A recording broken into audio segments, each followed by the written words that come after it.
lúc có cũng sống thì có đi sang sống thì có đi để đi qua in anh khảo nó đủ qua chú anh khen long ta in anh đi chú cái đề vào khảo tung anh in ở ngoài in cái anh sẽ là cần nghe nó ta sẽ qua thái độ ta ni qua ta độ độ hi anh đi phát hiện hết không anh đi để mà đi có min áp giá là phát hiện nó dùng xong thì có in thiếu xiêm vi sinh thế anh lồng tiếng ta để thế mà tu mà lồng hin lồng tiếng thì số những cái in một cuốn bút thế mà muốn xài lên muốn nuông có chẳng lồng hin rắn đi nào lồng tiếng rắn số cái đó thế nào một cái gì hết tiếng có cái in này to cái gì vì sinh tan số nó ra thảo luận cả thiếu thầy quan đi đâu thiên này là hết tiếng bằng lưu lưu ở quê mình có nó này em cần kia âm em mình muốn mấy đi học này thì cũng thế cần nói nhưng mà sẽ với đi ở chỗ thắt tiếng đi song ta là mình thì này chứ là khá em áp hiện đàn có khá hiện đàn sát tiếng mấy cái gì đó hiện đàn ra khá tắt cái gì thì đàn cái có chú có vẻ là thì đàn ra khá về phải ra khá lục du anh bây giờ là căn này khá ta tâm phan akan thì sẽ là phật nó sẵn thế khá thành phật thì lâu có cái lúc này đây thì lại ắt tuồng về là phật thì sen giam thăm đi rồng suốt khá anh đi anh đi để có khát trong để đi tổ đi ta sẽ khơi nghe in đủ số cả ví dụ song thị đàn ai ra khát số in ở cái này hiện chủ bị cái vấn đề chúng ta phải tin về chính mà là lý số có sao cái này cái tụ đi ta sẽ là lý số cho nó đủ qua tháng thế rồi là vấn đề đi in ở trong ta lâu tiếng cái này nó sẽ thì ta xí lâu sẽ đấy mà thì nó sẽ lâu tiếng cái lâu sẽ thì nó thắng đón ta sẽ là khi đủ ra lâu tiếng xí lâu cho anh đi ta thì mình nào cũng xí lâu chứ mà cho nó cái này đi khá là đồng thằng mà mai ta thì cái này có phòng pháp thì cứ ta thắng đổi số với đồng mà không có gì mà là chúng Christmas này ta sẽ điểm thì ta thắng đổi số với đồng mà không có gì đấy thì này cái thằng ta muốn hiểu được lịch sử lịch sử như thế và lịch sử ta khai thị mình anh nghĩ nó mấy tuổi về mình khá là về là thì ta cũng hiện thì nó tại là không về là hiện vì cái ta nó thuộc rim lên vì cái ta nó nôn về gắn tị tắc tất có hiện là lịch sử thì ta across good anh zone lên đi được không cũng chung vua khen chung bốc xì ta cả sòng xuống tên sòng đó mấy thằng cả mấy nào có thể là tụi mình kiếm tan xuống tôi bảo xuống sai là hiện tụi thằng của thằng Phan bia tôi bảo xuống cross tụi em đi cắn tị xuống cross hiện em đi ăn cùng cắn tị xuống hay thế nhỉ cross in ăn cùng chung mà ní đủ lâu nó làm công sổ anh mà ní đủ lâu nó làm công sổ anh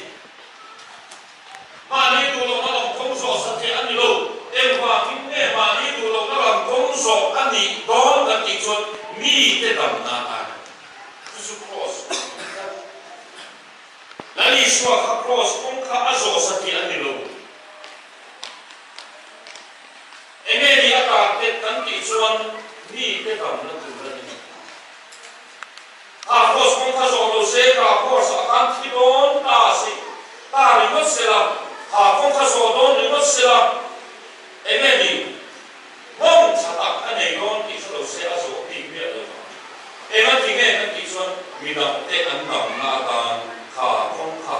mà ní lồng gió lệ mà ní đủ gió lệ mà ní mình là gió anh thấy đã đủ ra, cần con anh hiểu, anh đi ta anh hiểu, cross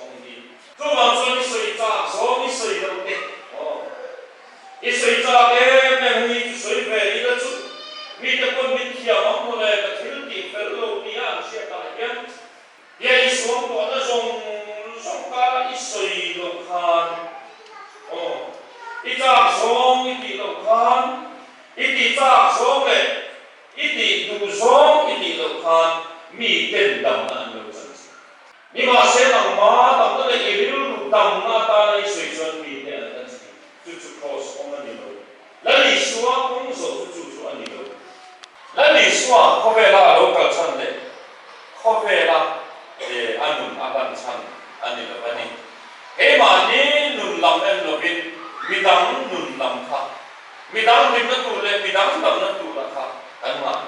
tụ anh thì khác cái thằng sấy tụ cho chú đầm na alo ni mi cái ta nó đầm na alo thì số khác lấy lý số nó cả chân lên có vẻ là alo thì chân có khác thì số anh cho chân mi đắng ta nụn cái tụ thế anh nụn thế cái hiện anh thế đâu lấy lý số có ni ông ni có in ni xem in kêu anh ta nụn nó thế anh mi tùy thì ta tụ về số ama lấy anh ta nó tụ anh lấy kêu mi đắng ta anh in về thì khác hôm qua anh này của duy in hồn để ông tu thì chuanตัวนั้นนั่งในท่ากันนั่งเชื่อเป็นตาประจุเทียนดูปนิเตนะอีสวอินลานะครับอันนี้เฮมิเตปนิโกเฮียนข้ามินีข้านักเที่ยวหินอันฮินีอาโกเลนีเยรูซาเล็มอาคารอันโอมาและอีสวคริสต์ที่ทูเตอันสวยนัวจูแต่จูอันเทเบเฮ้ยเราไล่ในเทศขัดให้จุดฟ้าละอันพักกันละอีส่วนพระสงฆ์มาเสียอีส่วนพระอันว่ามุสีโลภะอาจารย์นั้นเองอันว่าบกสีอักที่ถูกเตะอันเสียขันนี่ขันเสด็จเสด็จมามินอันบูทวนและสวยหรูเร่งเลยเห็นมีกระเชียงตุ่นก็เห็นอันสวยมาติขันเอ็มเอาของพระอันปันตาและอีส่วนคริสต์ให้กันแน่ละเจนดูชวนกันส่งดูชวนเปลือกประเทศเชียงดูแน่อาองโดนทานไอ้แม่นี่เปลือกประเทศอุณาข้านั้นเชียงดูข้านั้นดีและอีส่วนจนจีนสวยเกี่ยวกับและอีส่วนจนจีนสวยจีนนี่ละกันแน่ละเจนมีหลังจนจีนสวยเลยและอีส่วนจนจีนสวยจีนนี่ละกันตาตัวนั้นจนจีนเป็นสวยจีนนี่ละไม่ส่งกันลงไปตักเลยมีมาไงนั่นจำจิตเป็นสวยทีนี่ละแล้วนี่สัวกันส่งจนกันเนี่ยน่าเจนโดนนี่นั่นป้าจะเป็นน้องโรสแล้วนี่สัวช่วยกันส่งจิตที่เรามาเสกันชุ่มแก่เป็นลูกนะเดี๋ยวเดี๋ยวแล้วป้ากันจดวิมีที่คุยละกันเสียงที่นี่เส้นคุยละมีที่เที่ยวมีสักโรกันเดียวเฮ้ยวันนี้ช่วงก็เขาจับกันชุ่มเลยพวกสีชวนเราบ่อยท่าอ้อมเลยกันก็ขโมยเราเลยแล้วนี่ส่วนจุดทิ้งอันนี้นูเขากันนูบ้านก็สวยลูกแล้วนี่ส่วนจุดทิ้งอันนี้จะเหวางไว้แต่ก็จะวางไว้แต่น้องขัดจุดกันชุ่มเกล็ดน้องมีเกินนี่แหละที่มาจงมีกันส่งชิ้นในโลกใจจีน่ะโน้ขัดลายโน้ขัดอามาช่วยนั่นนี่นั่นนี่ช่วยกันชิ้นนี่แหละนี่เราจะเทส่งไปนี่เป็นนั้นไว้สุขภาพที่มันชุ่มเกล็ดเลยเนี่ยอาชีพที่ก็ชุ่มมีหลังขนาดนั้นดูนั่นนี่ช่วยที่จะชุ่มเกล็ดเวลาอันตรายเราบางทีก็เห็นกันอาการมึงกันเป็นส่วนนั่นนี่ช่วยกันเวลากันเวลาจันเรียบโอเองกันเวลาช่างก็เดินไปกันเวลาองค์ตะเจ